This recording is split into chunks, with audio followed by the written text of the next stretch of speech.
It's 3 p.m. and time for the Daily Community Briefing. Team coverage of the latest local news important to you. Now let's head to the Wallingford Broadcasting Studios for the Daily Community Briefing.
We are halfway through another work week. Welcome in, everybody, to your local news and information briefing on 100.7 The Coyote and our media partners at WBON TV. On our newscast today, the search for the missing Richmond teen Emanuel Prewitt came to an end last night as the body of the Madison Central student was recovered. Congressman Andy Barr's wife passed away suddenly late last night. We've got the details on that, plus a statement from Congressman Barr. More positive COVID-19 cases in Madison, Laurel, and in the Cumberland Valley Health District. We'll give you the numbers, plus our governor recap with Jamie Boggs in 2 minutes or less. We've got details on how you can watch the 2020 virtual Estill County graduation ceremony and an interview with EKU AD Matt Rome about athletes being back on campus. Well, late last night, we received confirmation out of Boyle County that the body of Emanuel Prewitt was recovered from Lake Harrington almost a week after the teenager went missing while swimming with friends last Wednesday. The body was transported to Frankfort to undergo an autopsy. Andy Barr's wife suddenly passes away late last night. Congressman Andy Barr's wife, Carol, passed away suddenly yesterday evening at the couple's home in Lexington. Barr's chief of staff, Mary Rosado, released the following statement regarding the sudden passing. Congressman Andy Barr's wife, Carol, passed away suddenly tonight at the family home in Lexington. During this tragic time, we respectfully ask for privacy for Congressman Barr and his family to grieve Mrs. Barr being called home to heaven. Congressman Barr may release a more detailed statement at a later date, but right now is solely focused on being a father to his two beautiful daughters. This afternoon, Andy Barr issued a statement on his wife's unexpected passing. At this time of tremendous grief and pain, we ask for prayers for our beautiful, dear, and precious Carol, the greatest, most selfless and giving wife, mother, daughter, sister, and friend anyone could ever have. We also ask for love and prayers for Carol's greatest legacy, her loving and devoted daughters, Eleanor and Mary Clay, through whom Carol's extraordinary life, high character, and irrepressible spirit will continue. In this moment of profound grief and heartbreak, we are so grateful for the gift of and blessing of Carol's life, for her strong faith in her Lord and Savior Jesus Christ, for the comfort of fond memories and her victory in heaven, and for all those who have surrounded Carol's family, the girls and I, with beautiful expressions of love, compassion, and sympathy. Well, according to the Cumberland Valley Health Department in the Cumberland Valley District, a third COVID-19 related death in Clay County occurred yesterday. The individual was a 71-year-old male. There are no new COVID-19 cases in Clay County today. There are 6 new confirmed COVID-19 cases in Jackson County from yesterday and 1 new confirmed COVID-19 case in Rockcastle. The cases in Jackson County and Rockcastle County are associated with an outbreak among the congregation of Big Hill Holiness Church in Jackson County. And an important COVID-19 update in Jackson County, one of the cases confirmed yesterday is associated with McKee Medical Clinic and Anvil Medical Clinic. Anyone who was seen at the McKee Medical Clinic on the dates of June 8th through June 12th or at Anvil Medical Clinic on June 13th should self-quarantine and contact the Jackson County Health Department at 606-287-8421 for more guidance about quarantine and testing. We are reporting 8 new cases from yesterday out of the Laurel County Health Department. This brings the active cases to 30. All of the active cases are recovering at home and none are hospitalized at this time. At this time, there is no known increase in risk to the general public related to a particular business or gathering, and they continue to encourage social distancing, frequent hand washing, and wearing a face covering when unable to appropriately social distance. If you are sick or have any symptoms, please stay home. Do not go to work or out in public. The total tests performed now by the Laurel County Health Department are 2,731, and the total number of cases is 52. Well, yesterday, the Madison County Health Department reported 3 new cases of the coronavirus, bringing the county total to now 91, 67 of which have recovered. And the Kentucky total number of cases now is at 12,829. With more on the coronavirus and an update from our Governor Andy Beshear, here is WBON TV's Jamie Boggs. Governor Andy Beshear has reduced the number of live updates he is doing each week, but he did provide a written statement on coronavirus numbers on Tuesday. Beshear reported 203 new cases in the Commonwealth, bringing the total to 12,829. He also had to report 7 new deaths related to COVID-19, bringing that total to 512 Kentuckians that we have lost. Beshear also released a pre-recorded video with 3 practices that are going to continue to slow the spread of the coronavirus. As part of Team Kentucky, we all have to do our part. And remember, there are 3 things that you can do to help stop the spread of COVID. Number 1, socially distance, wash your hands, and wear a mask. Critically important. Number 2, make sure you regularly get tested for COVID-19. We need that all over the Commonwealth. And number 3, if you're contacted by one of our contact tracers, make sure you talk with them. That's how you protect yourself and everybody around you.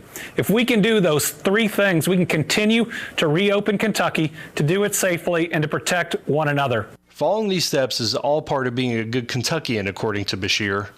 We have come so far, we have sacrificed so much, we have shown so much compassion for one another, the governor said. Let's continue to be good people, because that's what's going to defeat the coronavirus. This is Jamie Boggs, WBON-TV 9 News. Well, we told you in our opening story about the recovery of the body of Emanuel Prewitt. We decided that we were going to take a short moment of silence in the memory of the young man that played football at Madison Central, was on his way to be a senior this upcoming year. So for a quick moment, a moment of silence here on the newscast here today.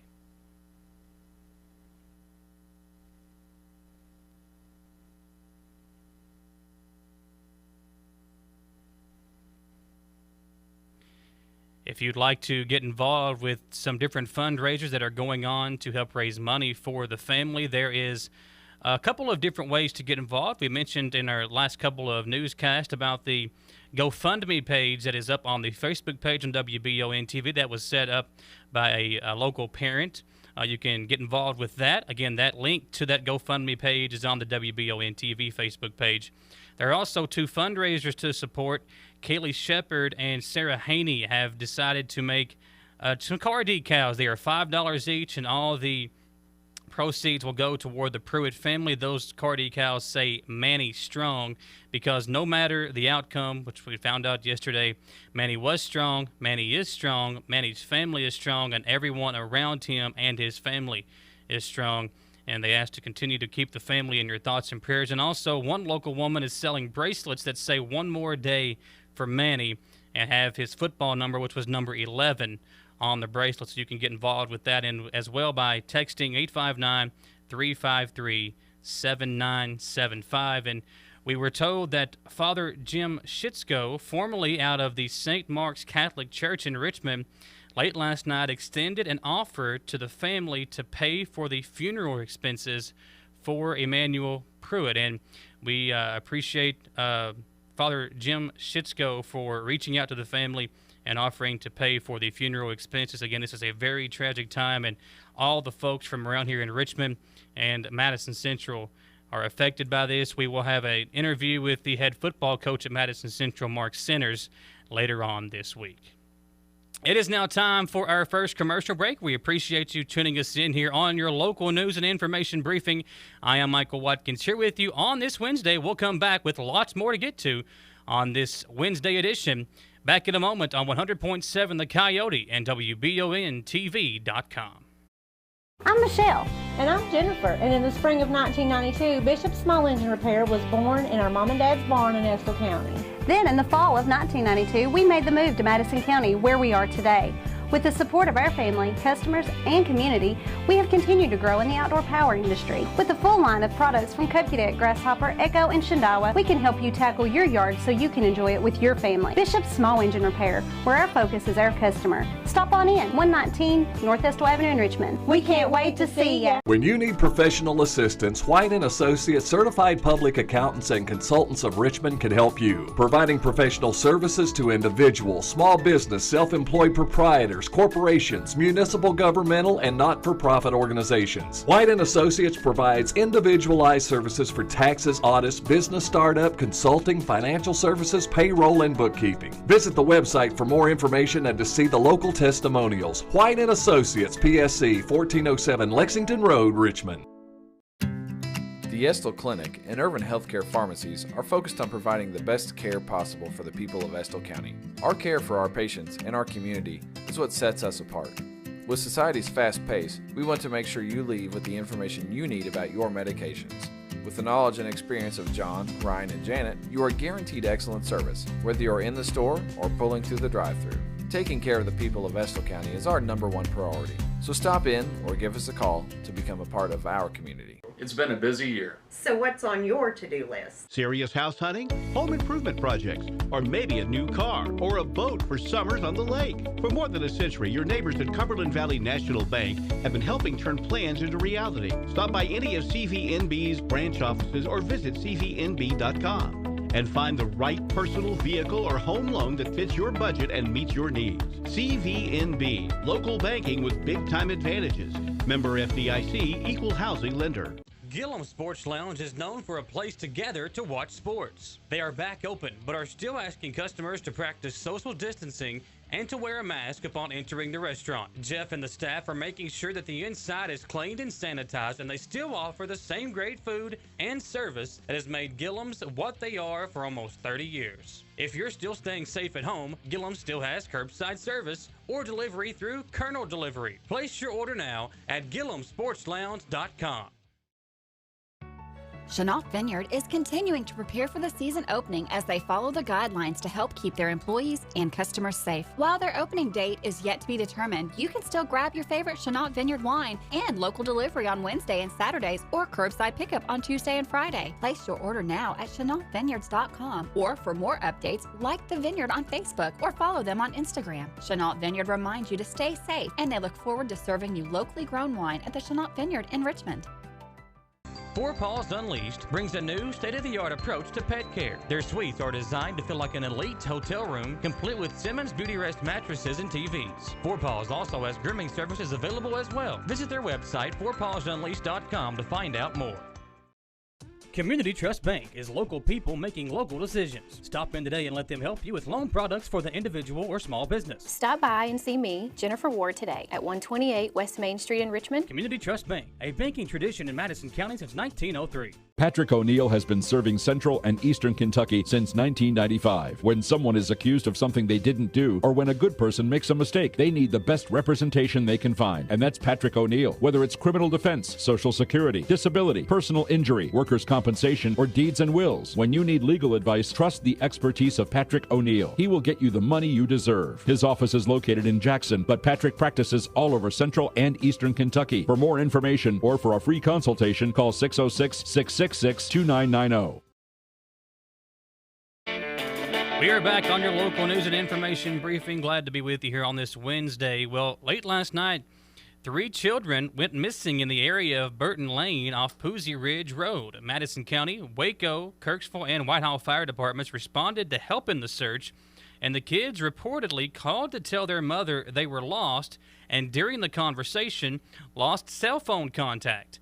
Madison County EMA headed up the search efforts, and all 3 children were found safe by an area farmer who was assisting in the search effort. Well, Governor Andy Beshear released his tax returns, renews calls for transparency. As the Commonwealth is nearing and closer to the date of its primary election, Governor Andy Beshear released his tax returns for 2019 yesterday, and once again called on other office holders to do the same. The governor also released his 2019 Statement of Financial Disclosure and launched a transparency webpage listing executive flight details. Beshear's adjusted gross income totaled $151,148, which included his salary as Attorney General for most of the calendar year and as governor for the last 3 weeks of December, along with some stock dividends. Governor Beshear's tax return also shows that his family, like many others across the Commonwealth and country, is still paying off student loans. First elected to public office in 2015, Beshear has released his tax returns for every year he has served, beginning in 2017 when he released his 2016 returns. He is the first Kentucky Attorney General to have released his taxes for each year that he had held office. Well, we know that graduations are times of celebration and recognition, and this graduation season, WBON-TV is proud to partner with the Estill County Board of Education to present their Estill County High School Class of 2020 virtual commencement. Don't miss this special presentation, which is being broadcast in high definition on WBON-TV Channel 9.3 and on Irvin Community Television, Channel 811.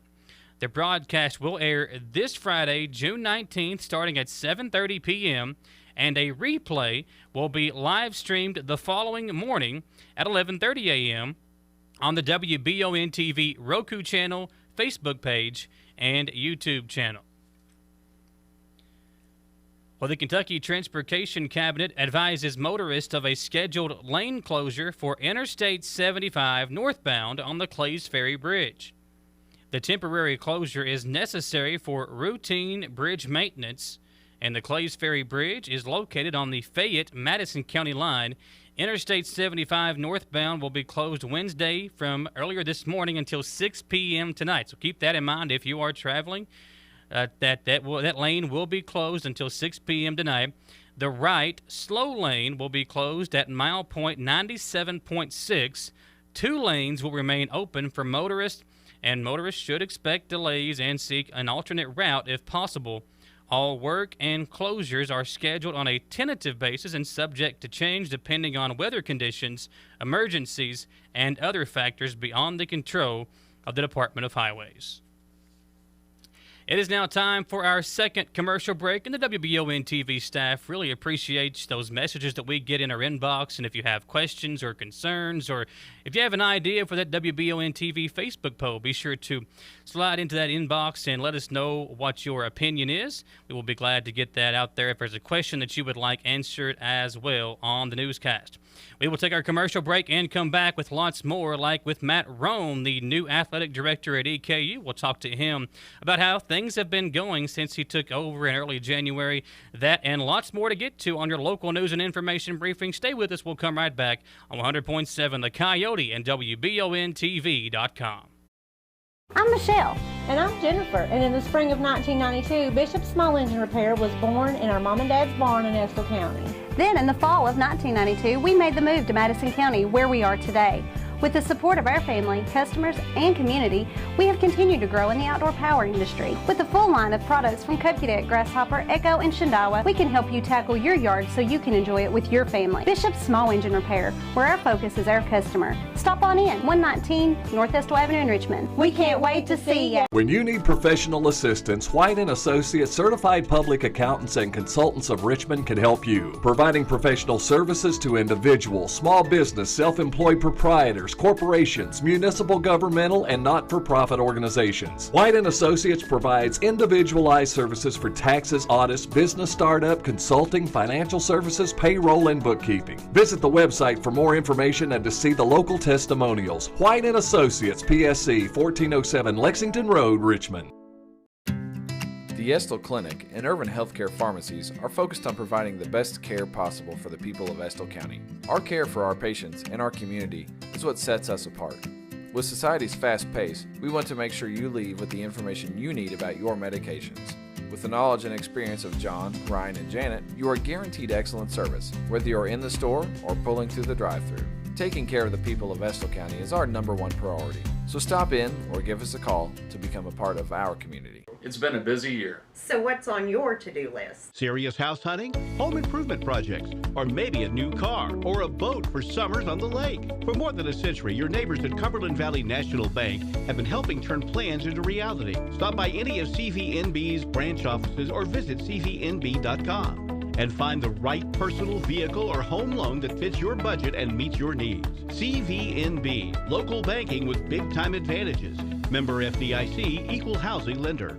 Gillum Sports Lounge is known for a place to gather to watch sports. They are back open, but are still asking customers to practice social distancing and to wear a mask upon entering the restaurant. Jeff and the staff are making sure that the inside is cleaned and sanitized, and they still offer the same great food and service that has made Gillum's what they are for almost 30 years. If you're still staying safe at home, Gillum still has curbside service or delivery through Colonel Delivery. Place your order now at GillumSportsLounge.com. Chenault Vineyard is continuing to prepare for the season opening as they follow the guidelines to help keep their employees and customers safe. While their opening date is yet to be determined, you can still grab your favorite Chenault Vineyard wine and local delivery on Wednesday and Saturdays or curbside pickup on Tuesday and Friday. Place your order now at ChenaultVineyards.com, or for more updates, like the Vineyard on Facebook or follow them on Instagram. Chenault Vineyard reminds you to stay safe, and they look forward to serving you locally grown wine at the Chenault Vineyard in Richmond. Four Paws Unleashed brings a new state-of-the-art approach to pet care. Their suites are designed to feel like an elite hotel room, complete with Simmons Beauty Rest mattresses and TVs. Four Paws also has grooming services available as well. Visit their website, fourpawsunleashed.com, to find out more. Community Trust Bank is local people making local decisions. Stop in today and let them help you with loan products for the individual or small business. Stop by and see me, Jennifer Ward, today at 128 West Main Street in Richmond. Community Trust Bank, a banking tradition in Madison County since 1903. Patrick O'Neill has been serving Central and Eastern Kentucky since 1995. When someone is accused of something they didn't do, or when a good person makes a mistake, they need the best representation they can find. And that's Patrick O'Neill. Whether it's criminal defense, Social Security, disability, personal injury, workers' compensation, or deeds and wills. When you need legal advice, trust the expertise of Patrick O'Neill. He will get you the money you deserve. His office is located in Jackson, but Patrick practices all over Central and Eastern Kentucky. For more information or for a free consultation, call 606-666-2990. Back into your local news and information briefing. We could not have this broadcast and this newscast if it weren't for our great sponsors like Bishop Small Engine Repair, your home for all the best outdoor power equipment like Cub Cadet. Check out their curbside shopping on North Estill Avenue in Richmond. East Main Liquor, the cheapest beer around, right here in Richmond at 1423 East Main Street. We're also brought to you by Scrubsy's, a scrub and embroidery retail store now open in Richmond. And in honor of Nursing Assistance Week, they are doing a free drawing. You can check out their Facebook page for more details on that. That's Scrubsy's. And Bluegrass Marble and Granite of Richmond at 635 and a half Big Hill Avenue. Let Bluegrass Marble and Granite take care of all your remodels or fabrication needs. Well, last Friday, WBON-TV posted our weekly Facebook poll. Do you approve of the removal of historic statues such as the Jefferson Davis statue that was at the Capitol, which was removed over the weekend? 79% said that they do not approve, and they voted no, while 21% voted yes on that. Our next Facebook poll will be posted up later on this week. And while we have some good news for Colonel fans, athletes have already started returning to campus in phases for voluntary workouts with strength and conditioning coaches. Men's basketball and football players living in the region started returning on June the 8th, and additional athletes started returning between the 14th of June and the 16th. The women's basketball team has plans to return in July. Well, Matt Rohn took over as the new athletic director at EKU in early January. He told me earlier today about his first weeks as AD and what safety precautions they are taking due to the coronavirus. Yeah, I was joking with someone the other day that about 3 weeks after I started on campus, we just decided we weren't going to have athletic events anymore. But it's certainly been a unique time. I was fortunate enough to be able to go with our men's basketball team to Evansville, where we won a quarterfinal game. Obviously ended up getting beat in the semifinals, but really the week after the OVC tournament is really when all this started happening. I look at kind of the middle of that week. I think it was around March the 10th or the 11th when tournaments were canceled, and then gradually and progressively, activities are canceled. Athletic competitions are canceled. Recruiting is not permitted off of campus. And finally, we got to a point in early June where we're starting to see something that looks like normalcy return to our campus, and we couldn't be more excited about that. Let's talk about that. So some of these athletes have been able to come back. Some of the ones that live closer came back, I think you said June the 8th, and then you've been kind of going through that process over the last few days as well, and you're going to begin workouts this week too. So just talk about how all that's going, what kind of guidelines you all are using to keep them safe, your coaches and everybody else involved. So I will give all the credit in the world to our staff, whether it's Jeff Carrico with sports medicine, John Michael Davis in our sport performance, Mark Howard, one of my chief deputies, and having oversight of those areas, and then certainly Brian Mackin and so many people on campus. I mean, it has been a team effort. It's been a complete collaboration. And, we we really started looking at this several weeks ago. This isn't just something that we've planned for in the last week or two, but this is about a month and a half coming, knowing that June 1 was going to bring some normalcy again and some permissive opportunities to do some things. And so what we've been trying to do, Michael, is a phased in approach. Certainly we didn't want to bring every student back or student athlete back at one time. We knew that this was going to be an opportunity for us to, evaluate them for clearance, to monitor daily, make sure that we're adhering to an abundance of the health and safety protocols, not just from the federal government, state government, local government, health organizations, NCAA, OVC. I mean, there's so many different things, and you're hearing phase 1, phase 2, phase 3 being used by all of those. So there's a lot of data that we've mined through, a lot of recommendations, guidance, rules, and I'm very, very proud of our staff where they've gotten us to this point where we were able to bring back again in that first phase those local student athletes last week, and there were probably somewhere between 20 and 30 that were here that were starting to resume voluntary activities. And we'll continue that now with more football and men's basketball student athletes. A couple of our programs elected to come back a little bit later, but football and men's basketball have chosen to come back right now. And we're going to be full speed ahead with those voluntary activities until some point, we believe in early July, when what we call summer access, but it's more sports-specific activities that you can do up to a certain number of hours per week that will resume those hopefully in early July and leading into training camps resuming in late July and early August. Let's talk about Roy Kidd Stadium. What are you hearing as far as guidelines go about fans being able to attend games in the fall? I mean, I've heard 50 different scenarios. So what are you hearing as far as where you stand with having fans enter Roy Kidd Stadium this year? If you've heard 50 scenarios, you've heard a fraction of what I've heard. The one thing that I'll say, and I've kind of qualified everything, and one of my friends has noted this, but time is still on our side. That opening weekend, week 1, doesn't start until, Thursday, September 3rd, and then folks will play on September the 5th that weekend. But time is definitely on our side, and as we've seen, how much has changed from the middle of March until now. There's certainly going to be a lot of change between the middle of June and that first part of September. But I credit to our staff. I mean, we've discussed scenarios where, Roy Kidd Stadium could have an individual and they have to have that 6-foot radius around them. So what that could look like, what 50% capacities could look like, 25% capacities could look like. I think the bottom line, and I think where I'm probably most convinced is I truly do believe that we have football and we have our fall sports that start on time. It's just what that looks like is still to be determined. But either way, whether it's 15,000 plus in there or somewhere below that, we're still excited to get our fans in here and put a good product on the field. Have you guys started selling tickets yet? They are on sale. Everything is on sale. Certainly, we're still within our renewal period. So if you have any questions, please don't hesitate to contact our ticket office. Griff Brixey, Raymond White, Grant Stepp, myself, all of us collectively, we can answer any questions that anybody may have. And let's pack it out, whether that's at full capacity or half. Let's make sure that we can sell that thing out this year. For WBON TV 9 News, I'm Michael Watkins. We do have a quick update. A release from the Fayette County Coroner's Office states that a preliminary autopsy found that the cause of death for Andy Barr's wife is a heart condition called mitral valve prolapse or floppy valve syndrome. Her death is considered to be from natural causes. So that's coming from the Fayette County Coroner's Office, a release from them just in.